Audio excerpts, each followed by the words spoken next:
আমার রাজনৈতিক এবং নির্বাচনী অঙ্গীকার এবং জনগণের প্রতি জনগণ আমাকে মনোনয়নই দিয়েছে এই নদীর ভাঙ্গন থেকে চৌহালিকে রক্ষা করার জন্য। অতএব চৌহালিকে রক্ষা করার জন্য সকল ধরনের কার্যক্রম আমি গ্রহণ করব এবং প্রশাসনকে বলবো জনগণের স্বার্থের বিরুদ্ধে আমাদের কারো কোনো পদক্ষেপ নেওয়া উচিত হবে না।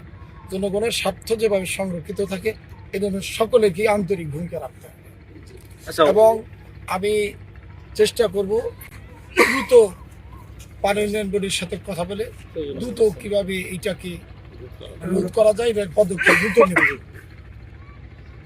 আর আমাদের এবং জনগণের দাবি দরকার হচ্ছে আমাদের নদী যাতে না ভাঙে সেইটা সংরক্ষণ করাও সব প্রশাসনের দায়িত্ব। অতএব প্রশাসন এটা আমার মনে হয় সরজমিনের প্রতিক্ষণ দেখলেই ওনারা মূলত কি করা যায় এটা করবে। কারণ আগে জনগণ, তাই না? জনগণ সরকার যদি রাজস্ব না নিয়ে যায় তাতে তো সরকার ক্ষতিগ্রস্ত হবে না, জনগণের বাড়ি চলে গেলে তো জনগণ ক্ষতিগ্রস্ত হবে। তবে আর সরকার এবং জনপ্রতিনিধি আমাদের সকলের দায়িত্ব জনগণকে আগে রক্ষা করা।